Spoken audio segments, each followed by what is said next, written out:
The icy water of my mother's backyard pool swallowed me whole, shocking the breath right out of my lungs. I plunged into the deep end, the sudden silence of the water wrapping around my ears like a heavy blanket. For a fraction of a second, suspended there in the cold blue, I thought about simply staying under.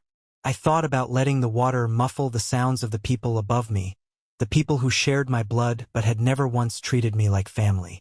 But the human instinct to survive is stronger than the desire to give up, so I kicked my heavy, waterlogged shoes against the bottom and broke the surface. As I came up gasping for air, wiping stinging chlorine from my eyes, the sound that greeted me wasn't a gasp of concern. It wasn't my mother screaming for someone to help me. It was laughter. It started as a few scattered chuckles, and then it erupted into full, mocking, open-mouthed laughter. It echoed across the expensive patio, bouncing off the perfectly manicured hedges and the glowing string lights. My own brother, Carter, the man of the hour, was standing right at the edge of the pool with a smug, arrogant smirk plastered on his face. He didn't reach out a hand. He didn't even drop his champagne glass. Isabella, his beautiful, terrible fiancée, was practically leaning on him, her hand covering her mouth as she giggled like she was watching a clumsy clown at a circus. And then there was my mother, Denise. She stood towering over me at the edge of the concrete coping, her expensive pale blue designer dress completely dry, her makeup flawless. There was no accident in her eyes. There was no apology. She glared down at me with a look of pure, unadulterated disgust. "You don't belong in this picture," she hissed, her voice low enough that only I and the people immediately next to her could hear the venom, but loud enough to shatter whatever was left of my heart. "Look at you. You ruin everything." I stood there, treading water in my ruined suit, feeling a lifetime of rejection, of being the outcast, of being the family scapegoat, settled deep into my bones. The humiliation burned in my chest, hotter than the chlorine in my eyes. I was 30 years old, a grown man who had built a life for himself completely on his own, and yet here I was, reduced to a soaking wet joke for my family's entertainment. I was ready to pull myself out of that water, walk through their pristine house leaving a trail of dirty puddles, get into my car, and drive away from these people forever. I was done. I was finally, truly done. But before I could even place my hands on the wet stone to hoist myself up, the heavy, undeniable crunch of thick tires on gravel cut through the laughter. It was a sound that didn't belong in this upper-middle-class suburban neighborhood. The mocking chuckles slowly died down as the guests turned their heads toward the front of the property. Headlights cut through the twilight, sweeping across the green lawn. A massive, midnight black Rolls-Royce Phantom glided down the private driveway, ignoring the valet stand completely, and parked right at the edge of the patio gates. The silence that fell over the backyard was absolute. You could hear the water dripping off my chin. Nobody breathed. In our world, in Carter and Isabella's world, a car like that meant one thing: real, untouchable power. The driver's door opened, and a massive man in a dark suit stepped out. He walked around to the back door and pulled it open, and out stepped Daniel Mercer. He was one of the wealthiest billionaires in New York, a man who could destroy a corporate empire with a single phone call. And in a matter of seconds, he was about to step into my mother's perfectly staged evening and turn my family's entire universe upside down. Before I tell you exactly how my mother's perfect evening shattered into a million pieces, let me know where you are watching from in the comments below. To understand how I ended up treading water in my best suit, being laughed at by the people who were supposed to love me, you have to understand the dynamic of my family. My name is Elijah. I am 30 years old, and for as long as I can remember, I have been the ghost haunting my own home. Carter is 2 years younger than me. From the moment he was born, he was the golden child. He had my mother's bright eyes, her easy, manipulative charm, and a natural ability to tell people exactly what they wanted to hear. My mother, Denise, is a woman who lives and breathes for appearances. To her, the neighborhood gossip is gospel. She cares more about what the women at her country club think of her than she cares about her own soul. My father, Richard, checked out of parenting decades ago. Whenever my mother would start a screaming match, threatening him with a divorce over some perceived slight or financial argument. My father would just retreat to his study and close the door. He chose peace over protecting his eldest son.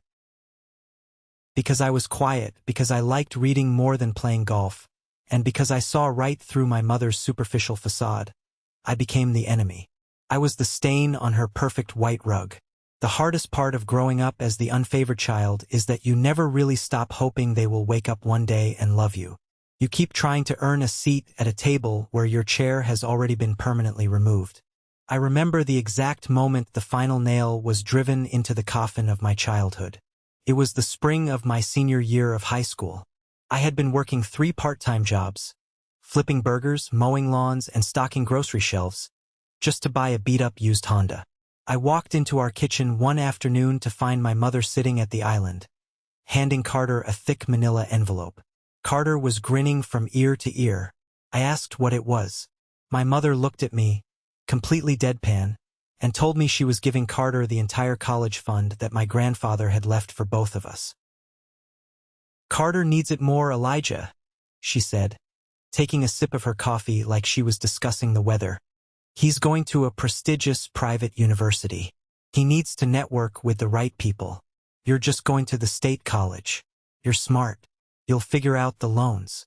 Besides, Carter has potential for high-level management." She didn't even flinch. She stole my inheritance, the money my grandfather specifically meant for my education, and handed it to the golden boy to use as party money. So I figured it out. I moved away, took out massive student loans, and worked myself into the ground while Carter drank his way through a business degree that took him 5 years to finish. After college, I moved to New York City. I had no safety net, no trust fund. If I failed, I would be sleeping on the street. I started at the absolute bottom of the corporate ladder at Mercer Holdings, a ruthless, incredibly successful private equity firm. My starting salary barely covered my rent in a roach-infested apartment in Queens, but I didn't care. I worked 80-hour weeks. I ate cold instant noodles at my desk at 2 in the morning. I studied every financial projection, every legal loophole, every corporate strategy until my eyes bled. While I was bleeding for my career, Carter was failing upward. My parents funded his luxury apartment. They bought him a new car. They introduced him to wealthy contacts. But Carter was inherently lazy. He kept getting fired or mutually parting ways with the companies my parents begged to hire him. Then, 7 years ago, the facade almost completely crumbled. My father made a series of terrible investments, and our family hit a massive financial wall. We were weeks away from foreclosure. My mother was absolutely hysterical, not about the prospect of being homeless, but about the neighbors finding out she was broke. She couldn't handle the shame. During that crisis, my mother did something unforgivable. She took my grandmother's antique diamond engagement ring, the only piece of real, meaningful history our family had left, a ring that was supposed to be kept safe for future generations, and she secretly pawned it. I found out when my father called me, crying, drunk on cheap whiskey, confessing what she had done. I had just received my first real, substantial bonus at Mercer Holdings. It was the money I was going to use to finally pay off a massive chunk of my student debt and maybe buy a decent mattress. Instead, I took that entire bonus in cash, took the train back to my hometown, walked into a dingy, foul-smelling pawn shop downtown, and slammed the money on the glass counter. The pawnbroker, a heavy-breathing man with grease on his shirt, handed me the ring. I drove to my parents' house, walked into the living room, and dropped the ring onto the coffee table in front of my mother. I didn't yell. I didn't ask for a thank you. I just looked her in the eye and said, "Keep it in the family." I thought, in my naive, desperate heart, that this would be the moment. This would be the moment she would look at me and realize I was a good son. A son she could be proud of. She picked up the ring, put it in her pocket, and walked out of the room. A month later, she started telling all her country club friends that Carter, sweet, successful Carter, had used the profits from his consulting business to buy the ring back and save the family's honor. She completely erased my sacrifice. She took my hard-earned money, my loyalty, and handed the credit to the golden boy. I stopped coming home after that. I stopped calling. I poured every ounce of my rage and my pain into my work at Mercer Holdings. And it paid off in ways my family couldn't even fathom. Over the next few years, I became the ultimate fixer. I was the guy who cleaned up the messes before the powerful men at the top ever had to see them. I worked directly under Daniel Mercer, the billionaire founder of the firm. Daniel is a man who speaks softly but expects absolute perfection. I gave him exactly that. I earned his respect and then I earned his trust. I was promoted rapidly, eventually becoming the executive director of strategic operations. Within the industry, I was known simply by my initials, EH. I was the final gatekeeper for Mercer Holdings. If a company wanted a multimillion-dollar investment, their files had to pass across my desk. I reviewed the numbers, the liabilities, the legal risks. If I didn't sign off on a project, Daniel Mercer didn't open his checkbook. Period. I held the power to make or break corporate empires. But back in my hometown, my mother was spinning a very different narrative. To her friends, Carter was a rising corporate titan, and I was just a lowly administrative assistant. Whenever relatives asked about me, she would sigh dramatically and say I was doing secretary work in the city, fetching coffee and filing papers. She couldn't understand my job, so she diminished it. I let her tell her lies. I didn't need her validation anymore. I had a massive salary, a penthouse apartment, and the ear of a billionaire. Then, 3 days ago, my desk phone rang. It was Julian, my cousin. Julian always played the role of the family peacemaker, though I always suspected he just liked the drama. He sounded frantic. "Elijah, you have to come down this weekend. It's Carter's engagement party. He's marrying Isabella Sterling. Aunt Denise has been crying all morning because you haven't RSVP'd. She feels terrible about how distant you two have been. Carter really wants his big brother there. Please, man, do it for the family." I deal with manipulators and liars every single day. I negotiate with corporate sharks. I should have seen right through Julian's manufactured panic. But a tiny, stupid part of my heart, the part that still remembered being a little boy wanting his mother to hug him, took the bait. I told Julian I would drive down. I didn't know who Isabella Sterling was. I didn't know that her father, Arthur Sterling, was the CEO of Sterling Logistics. And I certainly didn't know that Arthur Sterling was currently drowning in hidden debt, desperately seeking a $50 million bailout from Mercer Holdings to avoid bankruptcy. I didn't know that the very file detailing Arthur's corrupt labor practices and financial liabilities had been sitting on my desk for 3 months, waiting for my final stamp of rejection. I was walking completely blind into a trap, set by people who only saw me as an ugly prop to make their perfect family portraits look a little more charitable. The drive from New York took a little over 2 hours. I pulled up to my mother's sprawling suburban house just as the sun was beginning to dip behind the massive oak trees that lined the street. The entire property had been transformed. It looked less like a family gathering and more like a Hollywood movie set. There were valet attendants in matching red vests taking keys from guests driving BMWs and Lexuses. String lights were draped elegantly over the driveway, and a string quartet was playing softly on the front porch. I handed my keys to the valet, adjusted the cuffs of my tailored dark suit, and walked up the paved walkway. Right near the entrance, there was a massive ornate floral board resting on a gold easel. It read in flowing white script, "Carter and Isabella, welcoming the Sterling family." Beneath that, in slightly smaller letters, it said, "Hosted by Richard, Denise, and Julian." I stopped and stared at the sign. They had put my cousin's name on the welcome board, but not mine. Not the older brother. Not the eldest son. Just a blank space where my existence should have been. I felt my chest tighten, a familiar, heavy ache spreading behind my ribs. I almost turned around and walked back to my car right then and there, but I had driven 2 hours, and I wasn't going to let them think I was a coward. I took a deep breath, pasted a neutral expression on my face, and walked through the side gate toward the backyard patio. The smell of expensive grilled salmon and chlorine from the pool filled the air. Waiters in crisp white shirts were circulating with silver trays of champagne and hors d'oeuvres. I recognized people I had grown up with, old neighbors, distant aunts and uncles, all dressed to the nines, laughing and sipping their drinks. Before I could even make it to the bar to get a glass of water, my mother appeared. She seemed to materialize out of thin air. She was wearing a pale blue designer dress that looked like it belonged on a runway, her hair perfectly coiffed. She stopped 3 feet away from me, her eyes sweeping up and down my dark suit. The fake, gracious smile she had been wearing for the guests vanished instantly, replaced by a hard, thin line. "You actually came," she said. "It wasn't a greeting. It was an accusation." "I told Julian I would," I replied, keeping my voice perfectly even. She crossed her arms, her diamond bracelets clinking together. "Well, you're late, and I wish you had worn something a little more festive, Elijah. You look like you're heading to a funeral. And please, I am begging you, do not make tonight about yourself. The Sterlings are incredibly important people. Arthur Sterling has a massive logistics empire. Do not bore them or my friends with stories about your little administrative job in the city. Just smile, say hello, and stay out of the way. Tonight is about Carter." I looked at her, truly looked at her. The sheer audacity of her words was staggering.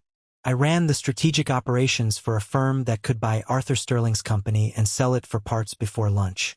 But I didn't say it. Handing the truth to people committed to misunderstanding you is a waste of breath. I just gave her a tight, polite nod. "Understood, mother."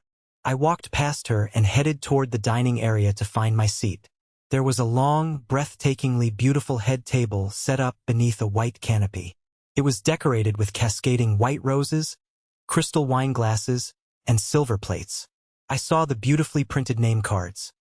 Carter, Isabella, Arthur Sterling, his wife Eleanor, my parents, and even Julian. I walked slowly down the entire length of the table. My name wasn't there.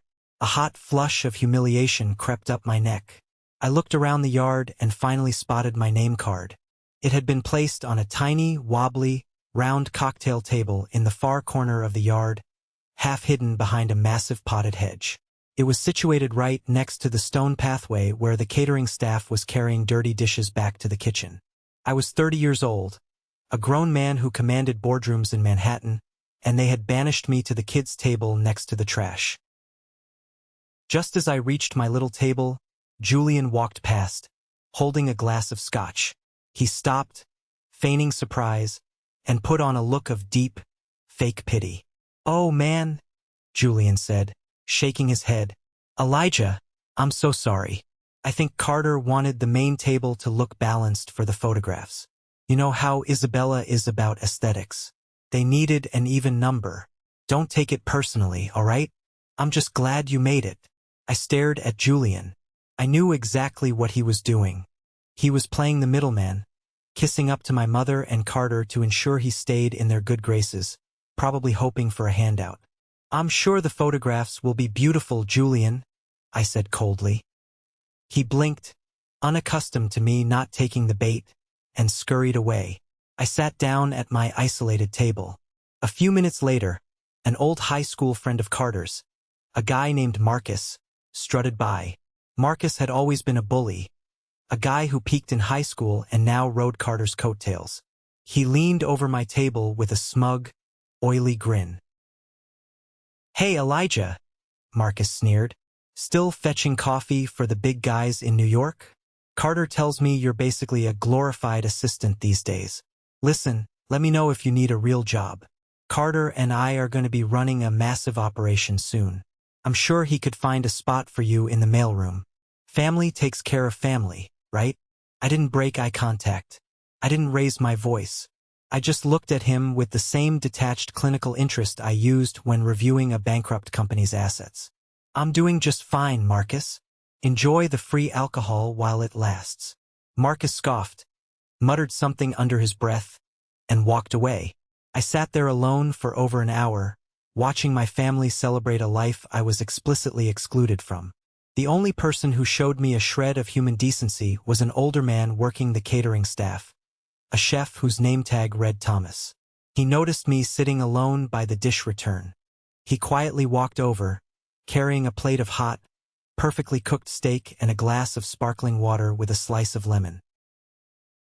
"You look like you've had a long drive, sir," Thomas said kindly, setting the plate down.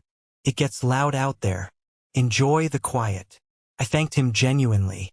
It was a tiny gesture, but that chef showed me more respect in 10 seconds than my own mother had in 30 years. Later in the evening, I decided to stretch my legs. I walked toward the outdoor bar near the edge of the patio. That is when I overheard Arthur Sterling holding court with a group of men, including my father, Carter, and Marcus.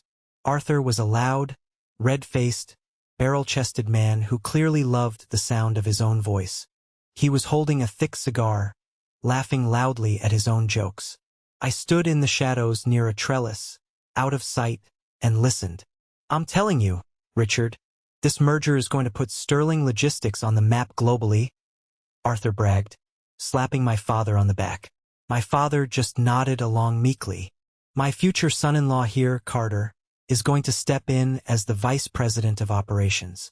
We are securing a $50 million capital injection from Mercer Holdings. $50 million. It's basically a done deal." Carter puffed out his chest, looking incredibly proud of a victory he hadn't even earned. "We are just waiting on the final signature from their operations director," Carter said smoothly, taking a sip of his drink. "Some guy who goes by the initials EH. My lawyers say he is notoriously difficult, a real stickler for the rules, but Arthur's legal team has assured us they've greased the right wheels. He's going to sign off by Monday morning." I froze in my tracks. The glass of sparkling water in my hand suddenly felt very cold. My heart started pounding a slow, heavy rhythm against my ribs. I knew Arthur Sterling's company. I knew it intimately. For the past 3 months, my team and I had been tearing apart his financial records. His logistics company was a crumbling house of cards, built on massive hidden debt, shell corporations, and severe unethical labor practices in their overseas warehouses. The lawyers had been hounding my office relentlessly, begging for a meeting with H, offering lavish gifts and hinting at bribes, doing everything they could to bypass my risk assessment. And I had a thick red file sitting on the center of my desk in New York, ready to be stamped with a massive "rejected" on Monday morning. I watched Carter smile, completely oblivious to his impending ruin. My golden boy brother was marrying into a sinking ship, and he thought he was climbing aboard a luxury yacht. He thought the money was guaranteed.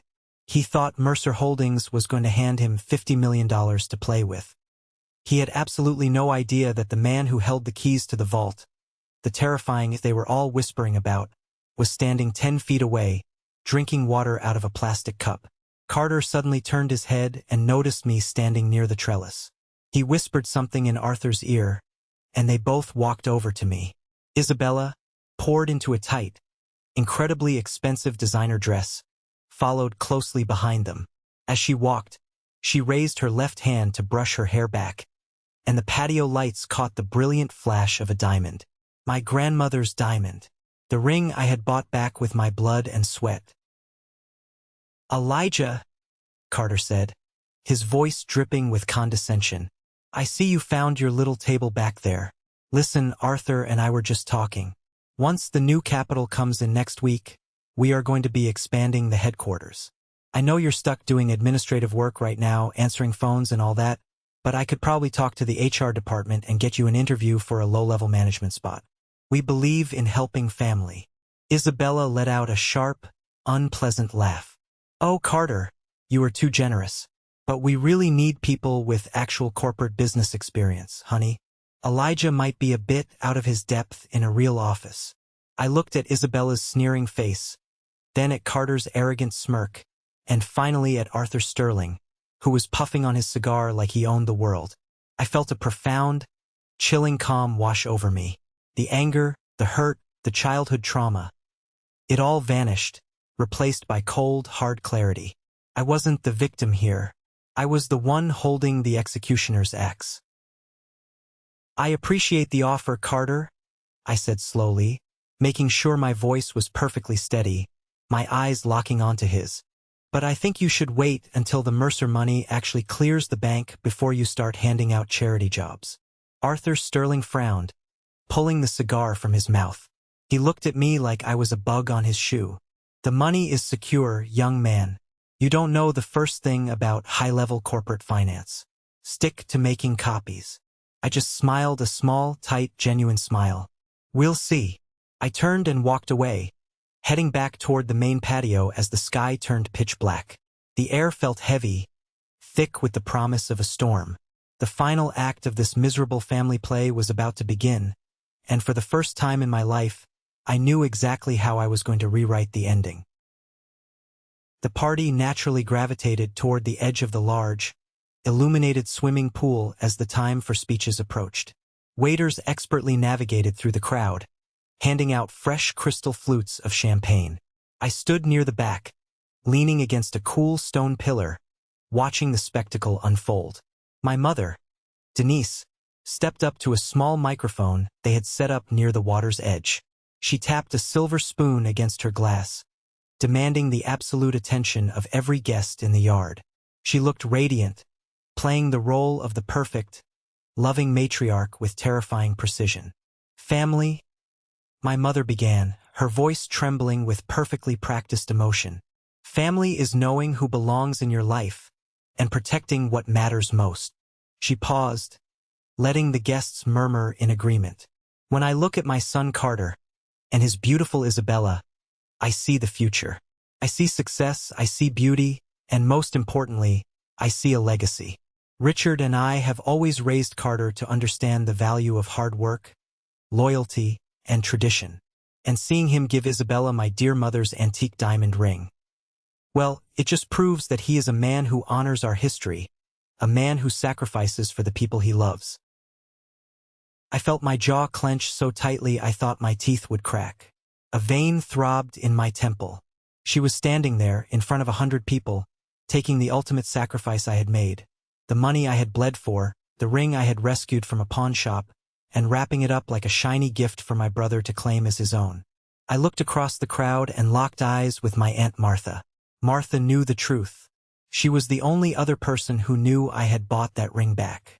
But the moment my eyes met hers, she quickly looked down at her expensive shoes, too cowardly, too afraid of my mother's wrath to ever speak up and defend me.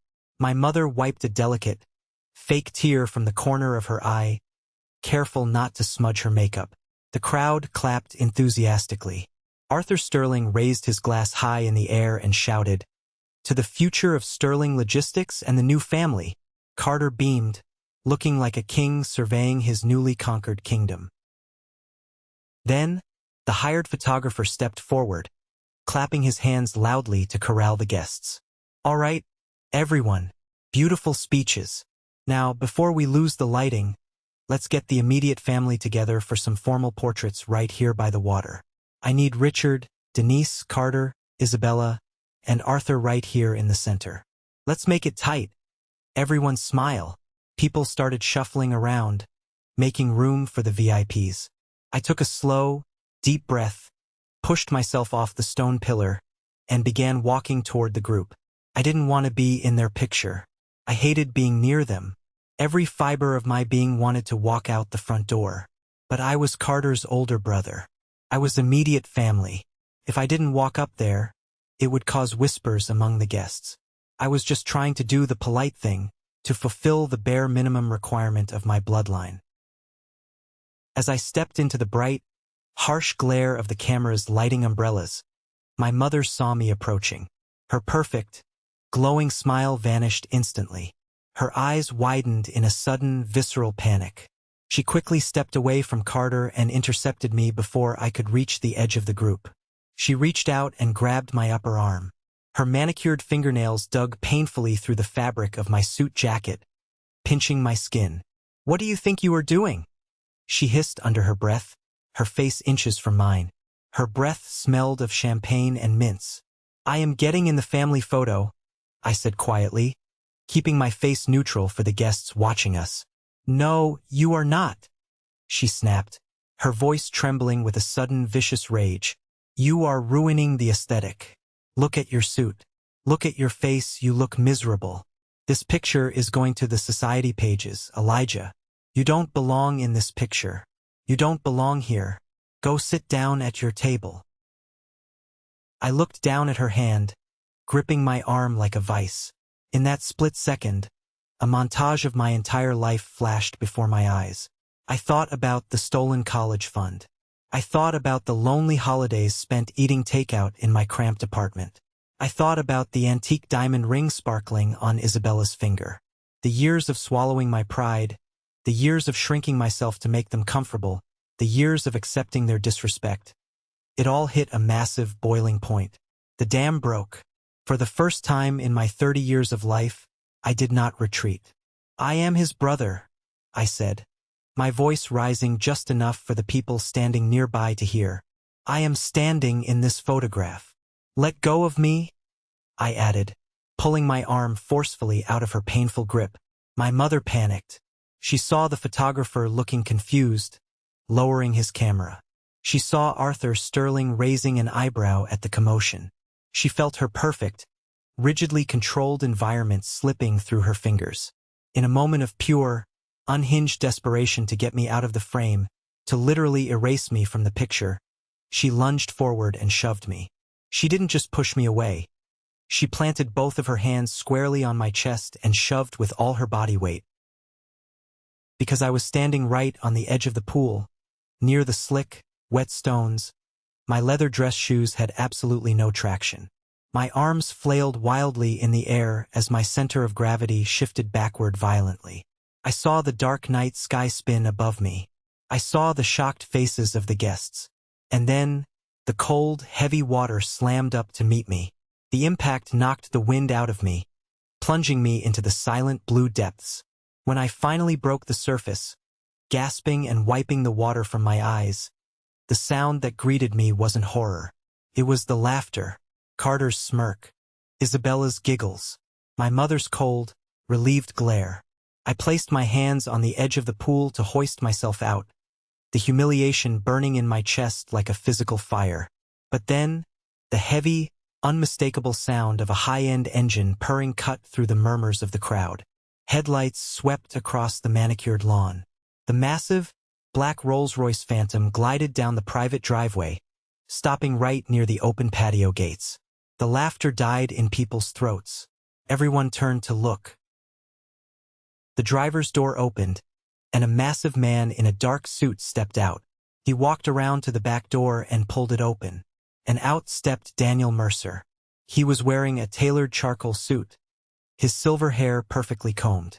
He exuded the kind of quiet, terrifying authority that didn't require raising a voice.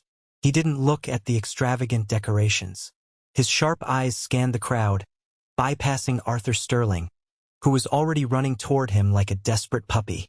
Daniel's eyes landed directly on the pool. He saw me, soaking wet, pulling myself out of the water onto the cold concrete. The silence in the backyard was absolute. Daniel Mercer bypassed Arthur, walked straight through the crowd of frozen guests, and stopped right at the edge of the pool. He looked down at me.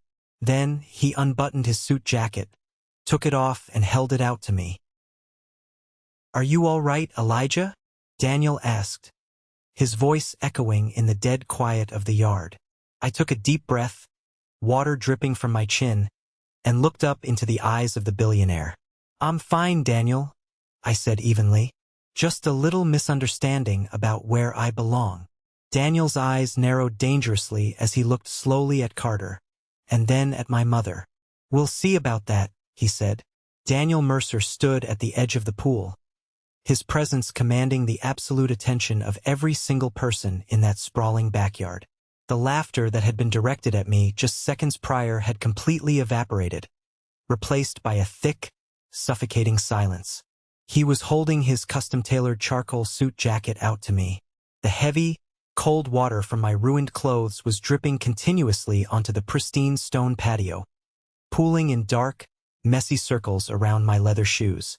I slowly reached out, my hands shaking just slightly from the adrenaline, the betrayal, and the chill of the night air, and I slipped my arms into his jacket. It was warm. It was heavy. Right then, wrapping that expensive fabric around my soaking wet shoulders felt like putting on an impenetrable suit of armor. The entire backyard was frozen in time. You really have to picture this scene to understand the sheer magnitude of the shift in power. Over 100 of the wealthiest people in our town, the country club elite, the people my mother worshipped and feared, were standing completely paralyzed. My mother, Denise, had her hand hovering near her mouth, her perfect posture suddenly looking incredibly brittle and small. Carter's arrogant, mocking smirk had completely melted off his face, replaced by a look of absolute, blank confusion. He looked like a child who had just dropped his ice cream on the sidewalk. Arthur Sterling was the very first person to break the spell.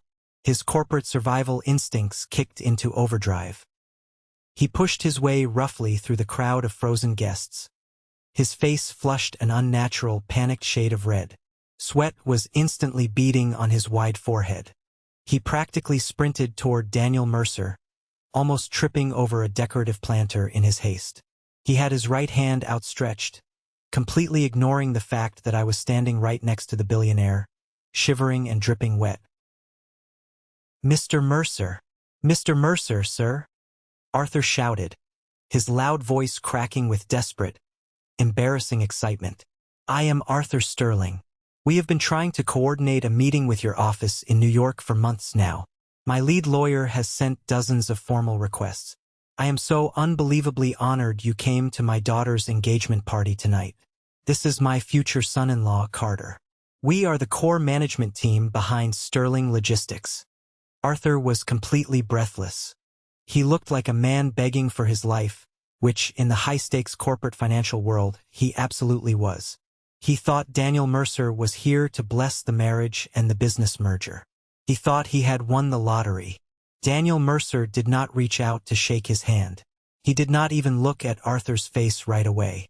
He just slowly, deliberately turned his head and stared down at Arthur's outstretched, sweaty hand as if it were a piece of rotting garbage resting on the sidewalk. The silence stretched out, agonizing and sharp. Arthur awkwardly, slowly pulled his hand back, wiping his palm on his expensive slacks. "I know exactly who you are, Mr. Sterling," Daniel said. His voice was quiet, incredibly calm, and completely devoid of warmth, but it carried across the dead-silent yard like the crack of a whip. "And I know exactly why your corporate lawyer has been relentlessly harassing my staff. You are drowning in toxic debt, Arthur, and you are desperately looking for a $50 million lifeline from my firm to save your sinking ship." Arthur swallowed hard, his Adam's apple bobbing visibly in his thick throat. The color started to drain from his face.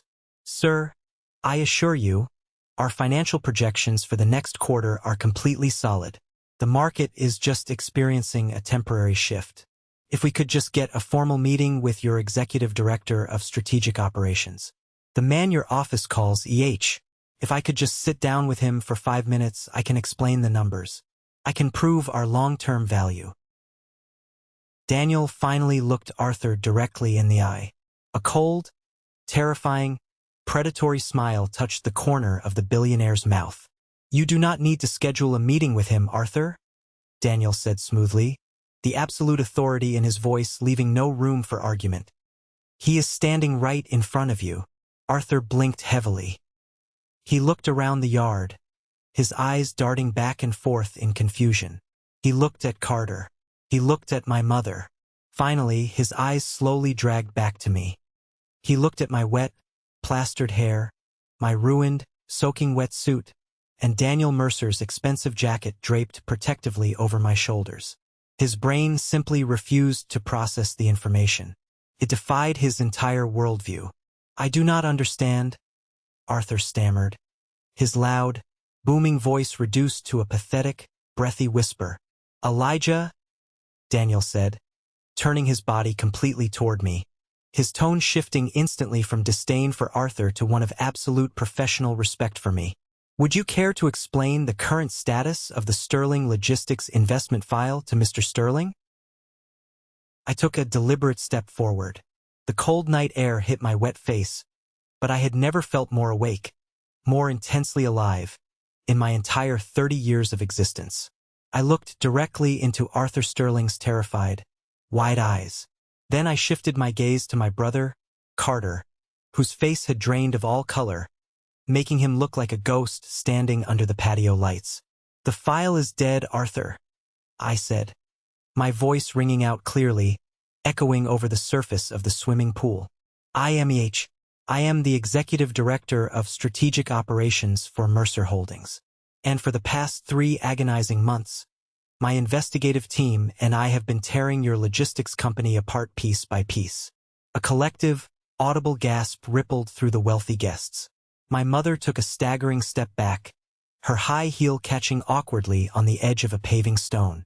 She almost lost her balance. Carter's jaw literally dropped open. He tried to form a word, he tried to speak, but his throat was completely dry. I did not stop. I let 30 years of being the invisible, unloved, disrespected son fuel every single syllable that left my mouth. You wanted $50 million of our capital, I continued, taking another step closer to Arthur, forcing him to look up at me. But my comprehensive audit found your hidden offshore accounts. We found the massive, undeclared liabilities you tried to bury in shell companies.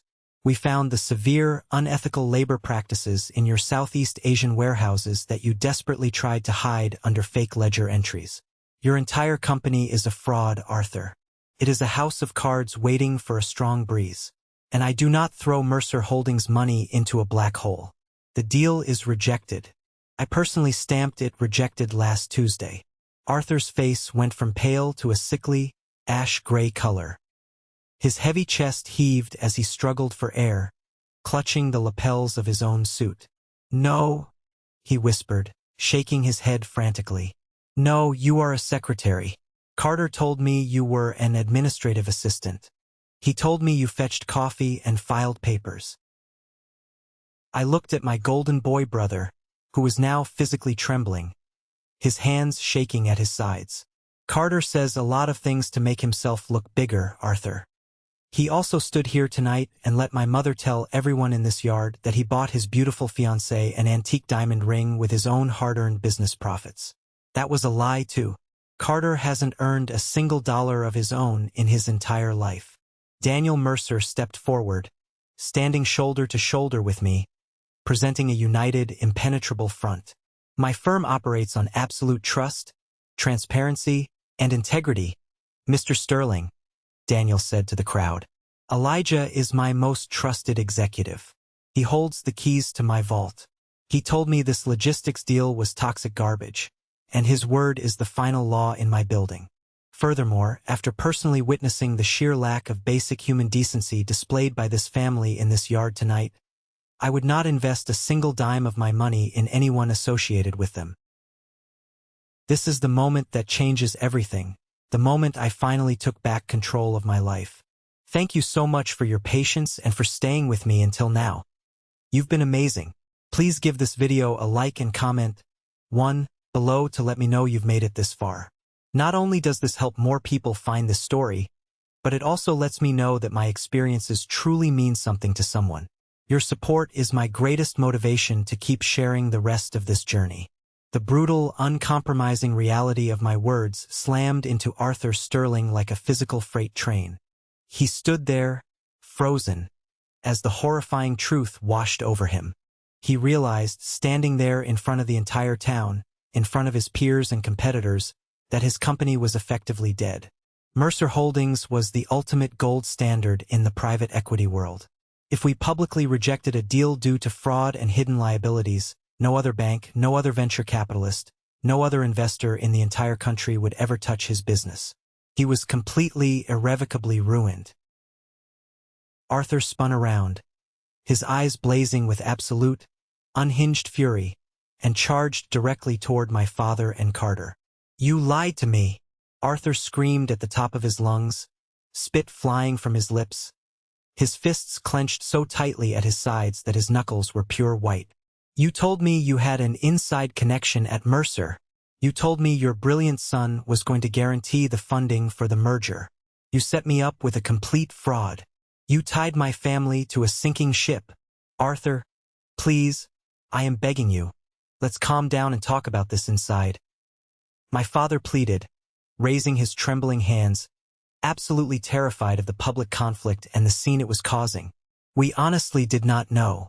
Elijah never told us his actual salary or his corporate title. We thought he was just doing entry-level work. You thought?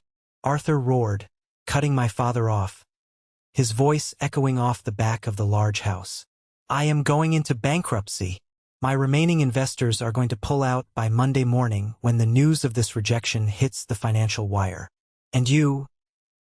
He pointed a thick, trembling, furious finger directly at Carter's chest, poking him hard. You are nothing but a useless, spoiled little boy playing dress-up with your daddy's credit cards.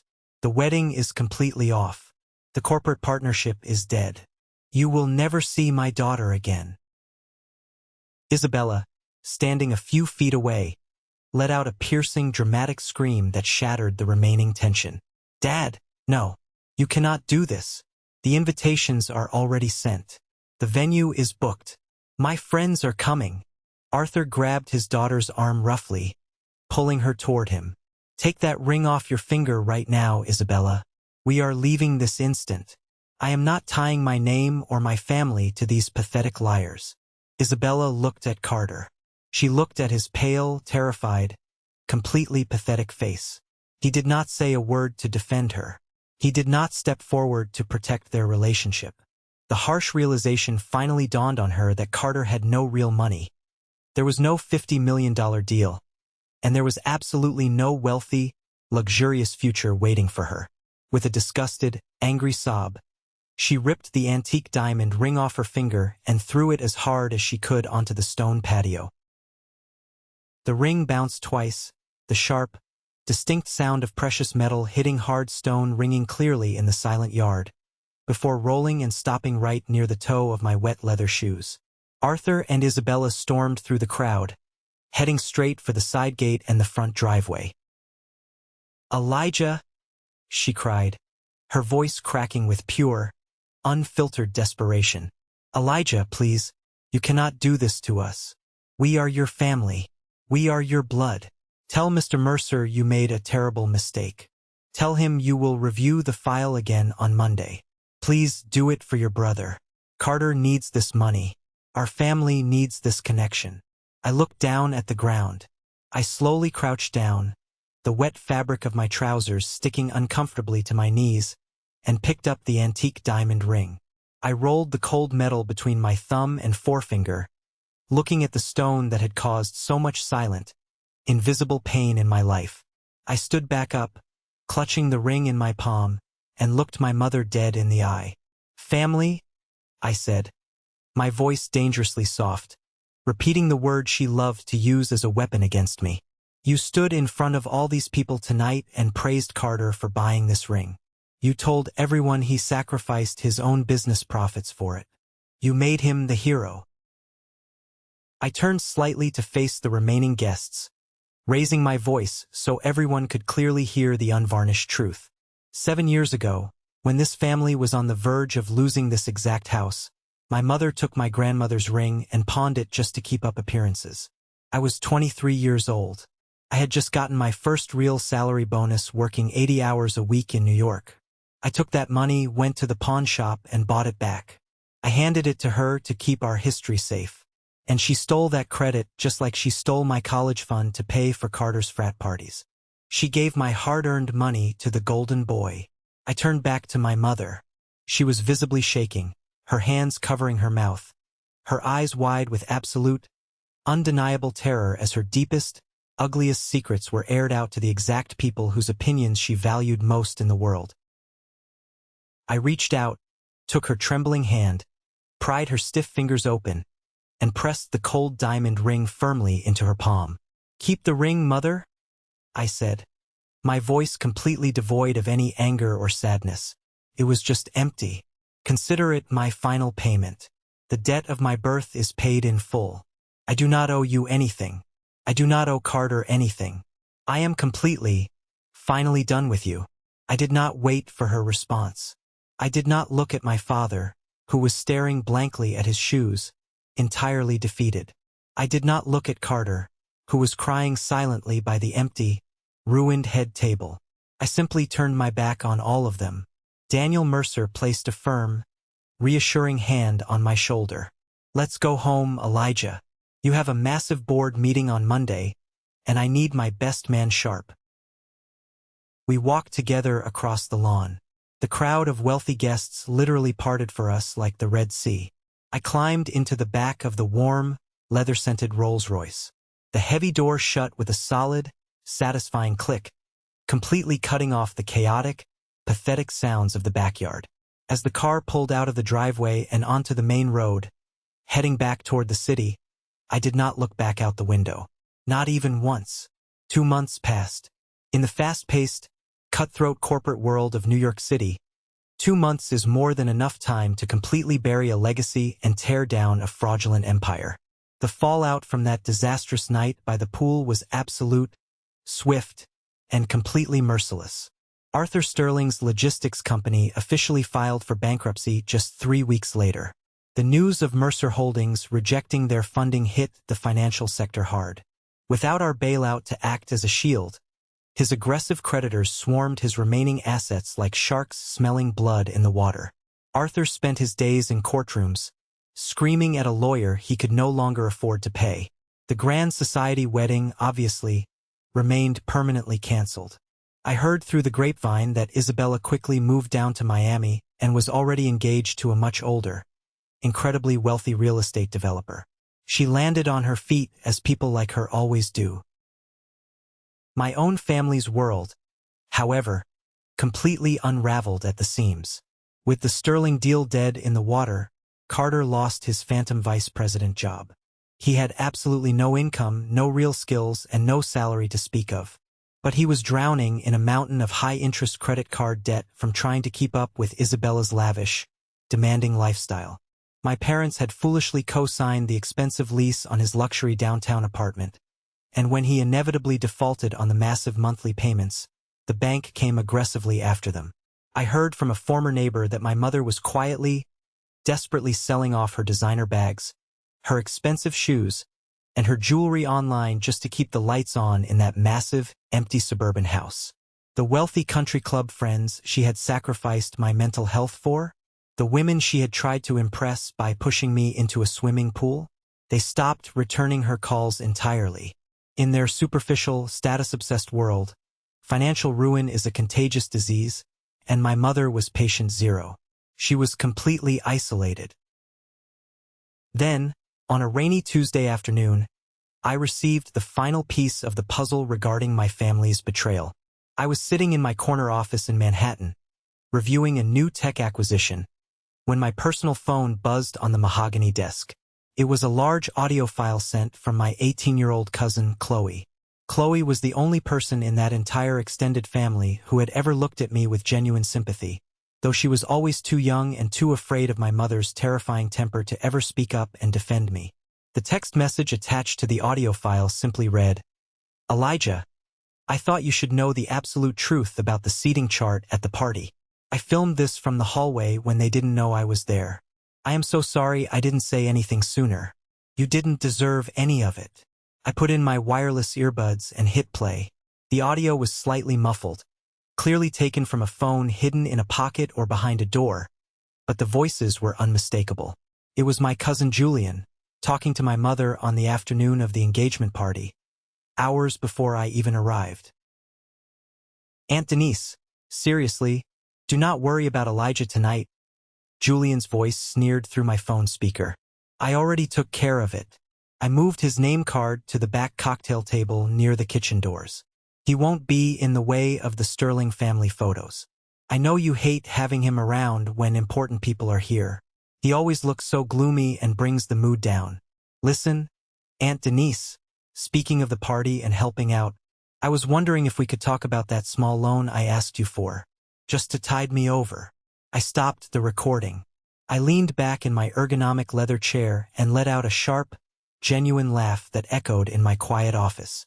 Julian, the self-proclaimed family peacemaker, the guy who called me practically crying, begging me to come down for the sake of the family, telling me how much my mother missed me. He had purposely lured me there, intentionally isolated me, and set me up for public humiliation just to suck up to my mother for a quick cash handout. I didn't get angry. Anger is a useless, exhausting emotion. I got efficient. I took that raw audio file and dropped it directly into the massive family group chat that I had kept on mute for 7 years. I didn't add a long, dramatic, emotional message. I didn't explain myself or demand an apology. I just sent the audio file and watched the read receipts immediately roll in across the screen. The group chat exploded within seconds.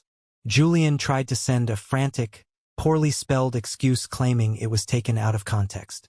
My aunts started demanding answers, asking how he could do that to his own cousin, calling him a manipulative liar.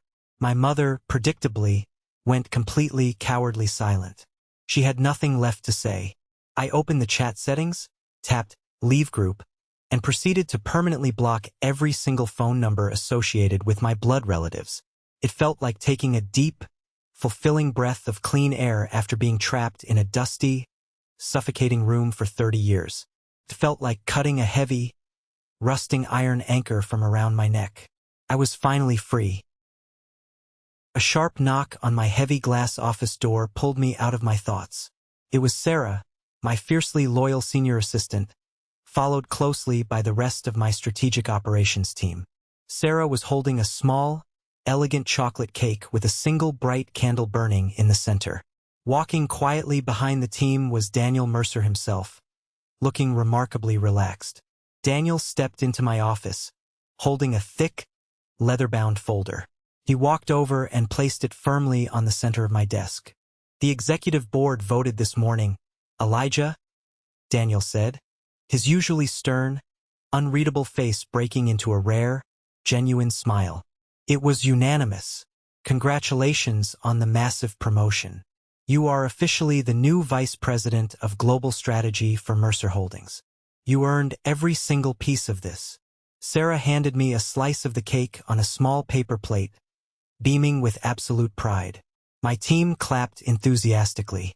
They stepped forward one by one, shaking my hand, telling me how much they had learned from my leadership, how much they respected the way I handled the immense pressure of the corporate world, and how I always had their backs when the corporate politics got nasty.